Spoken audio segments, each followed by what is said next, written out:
Hey everyone, if you want to make your own podcast but you don't know where to begin, Spotify for Podcasters makes it super easy. They've got everything in one place, it's totally free, and you can make money while doing it. Here's how it works. Spotify for Podcasters lets you record and edit podcasts right from your phone or computer, so no matter what your setup is like, you can start doing it today. Then you can distribute your podcast to Spotify and pretty much everywhere else podcasts are heard. Video podcasts are also supported, and you can even conduct polls and Q&As. With Spotify for Podcasters, you can earn money in a variety of ways, including ads and podcast subscriptions. And best of all, the platform is totally free. No catch, totally free. When I wanted to start my own podcast, I did not know where to begin, and I didn't think it was even possible. And Spotify for Podcasters made it happen. They made it easy, they made it quick, and I am doing something that I love. What more can I ask for? So if you're interested in starting your own show, you can do it, and I highly recommend you give this a try. Download the Spotify for Podcasters app or go to www.spotify.com/podcasters to get started.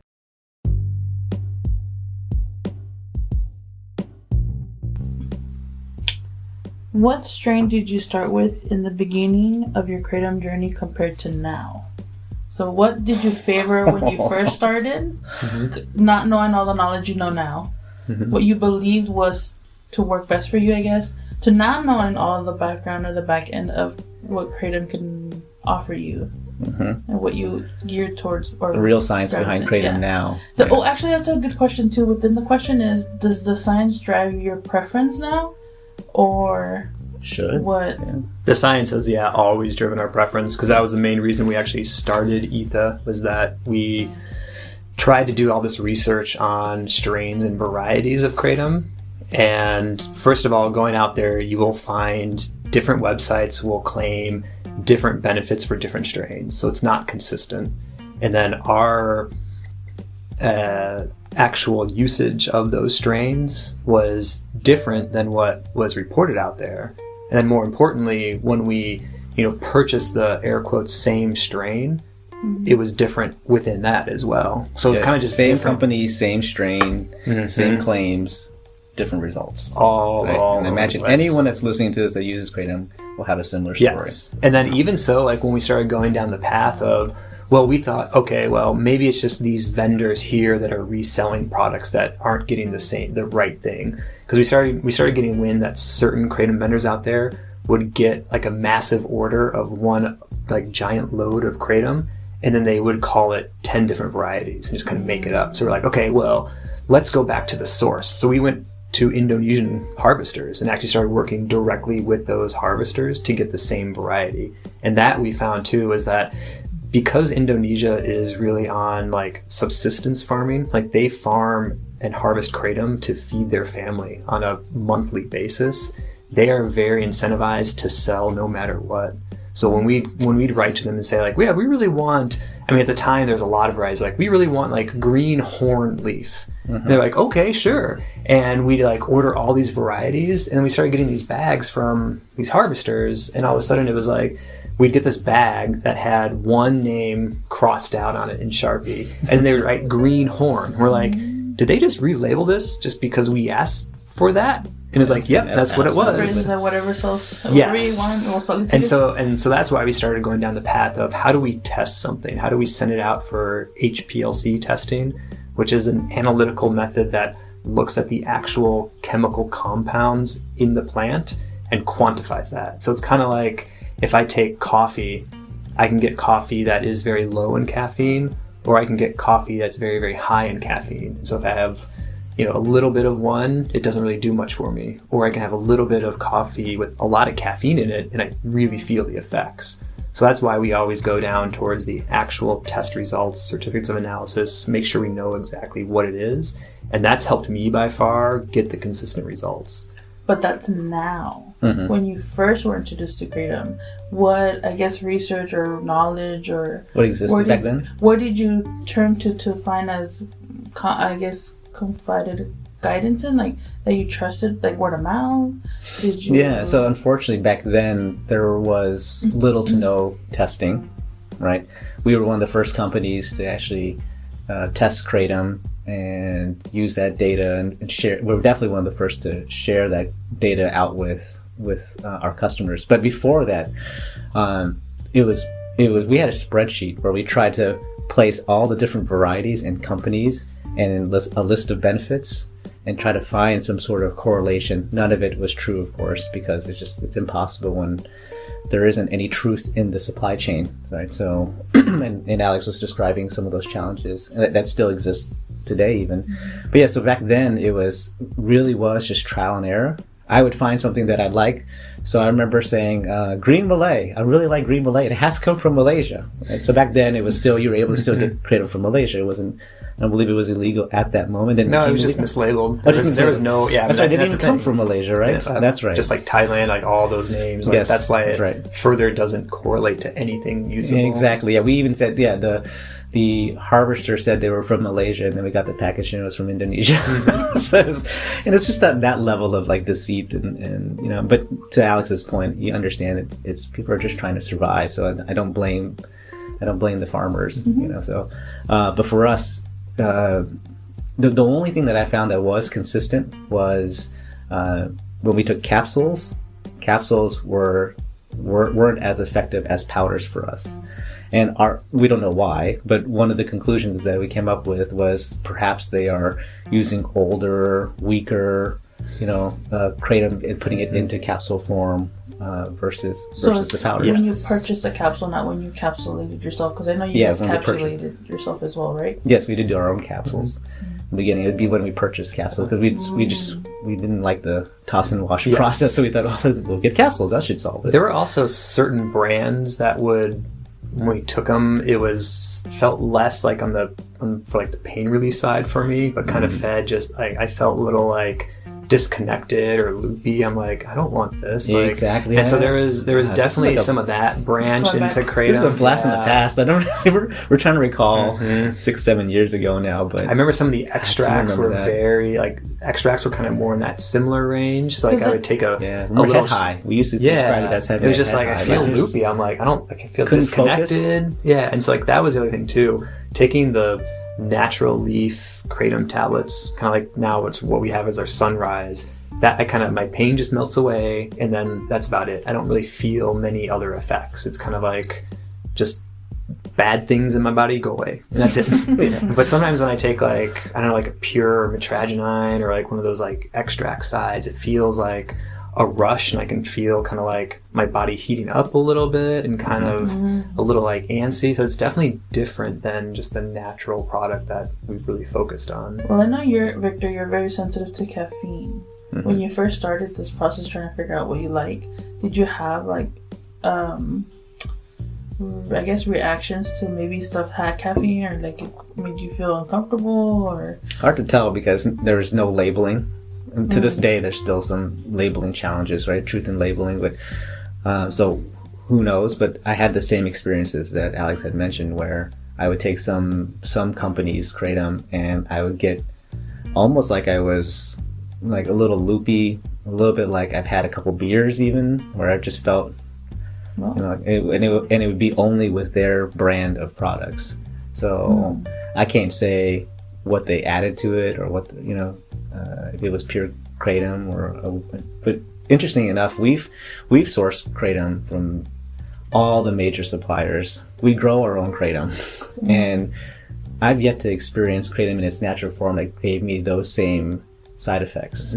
So I would assume, I have no proof that they were adding something else into it. Well, it could also be, so from Dr. McCurdy's research, his thought based on the analysis that they've been doing. So they grow some of their own kratom. He does a lot of very sophisticated testing. So the most commonly known alkaloid is mitragynine, and the second most commonly known is 7-hydroxymitragynine. And McCurdy thinks that 7-hydroxymitragynine is not produced in the plant. It's like an oxidated version of mitragynine that happens during the drying or the curing process of kratom. And so there are potentially, most likely, ways that after the leaves are picked, that there can be some kind of process that maybe they don't add something to it, or maybe the way they cure it or do something that kind of enhances that 7-OH. And 7-OH is the one that is also kind of much more potent from kind of that pain relief side, there's potential that 7-hydroxymetragenine on its own is addictive, where metragenine is not. And so that's the one that most researchers will say is the concern to look at. We want to make sure that 7-hydroxymetragenine is not made too potent or too highly available, because that's the one that could be potentially much more addictive than any of the other compounds. Mm-hmm. So now skip forward 5-6 years. Mm-hmm. Now, how do you choose your strain, I guess, your preferred strain? Or in our case, actually, well, going a little bit back, is that that's how ETHA was kind of created, because you wanted that consistency. Yeah, we couldn't find it, and so we couldn't find that consistency in the market, so we said, let's just create it ourselves. So of course, problem solvers, and you guys are naturally. So that's what we do, and so and so now it's easy. Well, not easy, but easy in terms of, like, for Alex and I, we just have to go to the office and then pick exactly what we want. It's readily available, but the work that goes into it is tremendous, and it is trying to source from multiple places so that we have a good variety. And the idea is that by doing that, we have a wider spread of alkaloid profiles, and from there we can then start mixing and matching if necessary. Sometimes it's a harvest that just has the right alkaloid profile for this set of benefits, and we just take it and then we can pasteurize it, make sure it's safe, press it into a tablet, do all the stuff that we normally do, but no blending is required. But sometimes we do require that, but more times than not, we actually do have to do some sort of blending to get to that consistency. And that goes back also too, because kratom is wild and out there. A lot of things, but environmental impacts on the plant, and how it's grown into, like Alex, what he was saying, how it's processed or cured or dried, that could have impacts on the alkaloids as well, to how it's fermented. That's another common practice out in Indonesia. So that's another benefit of harvesting from everywhere, because it gives you more. Cool. Yeah, it's more costly and it's much more time consuming for us, but in the end it creates consistent products, or at least gives us the ability to create more variety that is consistent. But the most exciting part, and a bit of a plug in kind of what we're doing now, it's super exciting for us, is that we're actually growing our own kratom. And so from there, we have, I don't know how many different varieties we have right now, but each one is going through extensive lab testing, and also variability in the growing procedures. And so with all this, we're just gathering a tremendous amount of information and data. And it's exciting to see what products we'll be coming out with based off of these homegrown kratom. So kind of back to a question. When you started, what strain did you guys like the most? Based off, I like this platinum one. I think it was called platinum. I don't know. It was. No, I liked nothing. Horn at the time. Horn's not really available anymore, so it's exactly. Okay, so now jumping forward to the present time, what do you guys gravitate to as far as like pure strain and ETHA premium blends, so that people can kind of understand like our personal use cases? Yeah. I mean, I use Sunrise throughout the day, which is one of our most popular. And I use it mainly to manage my chronic pain, and also as a way to keep me awake, focused, and just pleasant. Honestly, I find that days I don't have, I think Amanda could attest to it. She'll know the days that I forget to take kratom. My mood is definitely impacted. So, that's the Sunrise is my go-to, especially since I can't drink coffee. It gives me migraines, so I don't have that tool to help me stay awake in the morning. So caffeine works, Sunrise works. In the evening, I'm trying not to take kratom, actually, and trying to do some tests to see how it impacts my sleep. So that's kind of just my new thing right now. So I've been going like 3 days with Midnight Dream and seeing how that makes me feel, and then trying. Midnight Dream is a kratom that we've mixed with GABA. And GABA is a neurotransmitter inhibitor, and Midnight Dream is another one of our popular blends that we have. And so I've been trying that, and then I'm going to no kratom at night, and then going to Nightfall, which does not have the GABA, but does have a low metragenine kratom with higher other alkaloids. So And even 6 years later, you're still experimenting. Just experimenting, yeah. Everything, like, you know. It all kind of works, and it all is good. I'm just trying to optimize at this point. What's the frequency? But then we also change too. You know, I'm not the same person. You know, so you know, I blew up my back 2 days ago, and so I've been like on high doses of kratom the last couple of days just to manage the pain. So, you know. Yeah, so that's the other. So for me, I look at our test results and kind of mainly go off of the amount of mitragynine is kind of like that leading indicator for sunrise. So if it's 1%, I'll take like 8 tablets. If it's 1.5%, then I'll take like 6. I'll kind of use that number to kind of reduce the amount. Or sometimes if I take something like a pure vein or like a yellow that maybe is 0.75%, then I'll increase to like 12 tablets. But at the same time, it's also, if I'm in a lot of pain, I take 20 tablets throughout the day. So it's kind of that side of, I look at our published results and see and adjust to try to get some kind of consistency of the active ingredient. But then I also just kind of listen to my body, what I need, and then either increase or decrease. Because sometimes I don't take kratom at all if I'm doing a bunch of stretching. And it's like the rare occasion when I went to like Palm Springs and sat around a pool all day and did some stretches and didn't really do much that was aggravating my back. So yeah, it's kind of the using that COA that we publish, but then also just listening to my body and seeing what's needed. You're not I can tell like your kratom usage, it really does depend on how kind of active your lifestyle is, right? So, yep. There are times where you've told me like I haven't used kratom for like a week. I'm like, wow, okay. So, but then you're like, I haven't played soccer either for a week, and I haven't gone mountain biking. It's like, oh, okay, well. But I just want to go back about how you said 20 tablets. The key thing is that throughout the day, it doesn't mean that you're taking 20 tablets in one. Sometimes, there's times, Oh, yeah. yes? Oh, yeah. Mhm. I'll definitely Okay. take like 20 tablets, 25 tablets in like one sitting. That's when he's just like really, It's like really Oh, the pain. okay. Yeah, when the pain is really high or something, they're really locked up. Because I've also found that too, where if I stay away from kratom for a while and then stress my back and kind of like I don't have it around me, or something happens and I kind of let it get worse and worse, it seems like it takes longer for that to release. So I have to kind of use more kratom initially, and then I start to use less of it as my body. maintenance dose versus yeah, versus like a. I see, okay. So then do you guys like to mix, like, I know you like to, Victor, you like to use sunrise and full spectrum sometimes together. I have in the past. Do you do anything like that, or you just only base it on the lab test results and then just kind of figure out, listen to your body and then decide? For me, it's if my pain doesn't seem to be going away, or if my muscles seem really tight, like it's not like a pain, it's more like a really tightness that's kind of developed, then I'll switch into some of the sunset, and that helps it kind of just ease the muscles and kind of, because if I've gone too long without using kratom and the pain, it kind of, my body starts protecting itself by locking all the muscles together and kind of trying to protect itself. Then I find more of the sunset helps to release that. Sunset during the day? During the day, yeah. During the So day. you use sunrise during the day, you use the sunset during the day.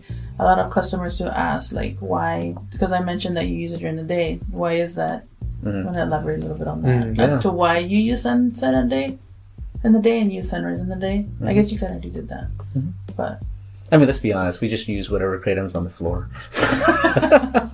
that's too. But no, I mean, If like, it doesn't for actually, him, if any kratom is not made to spec, guess who gets that kratom? That would be Alex and Victor. but I mean, like, you use sunset during the day because of the muscle relaxation or tension that you have in your That's what I'm back using and right hip, now. right? Correct. Yep. I'm using sunset right now during the day because it's just my back is just seized up from being not so smart and thinking I could lift up this giant pot. I'm just going back because sometimes customers get confused with why is it sunset sounds like the afternoon blend, but he's using it during the day. It's just like also the mitragynine levels in it, and It depends on your use case, yeah. You know, that muscle relaxation, that benefit that Alex and I are talking about. You know, if you have, you know, you're doing some, you know, sport endeavor, or you need to be, you know, really focused and high energy for a meeting or something, maybe having your body a little bit relaxed might not be what you want. And so that's where, you know, just gotta make sure you listen to your body and you experiment a bit on the different blends. The good part is once you've found the one that you like, you just continue to use it. You're not going to get that crazy variability that we've experienced in the past. So, all right, hope that answers that question. Okay. Yeah. All right.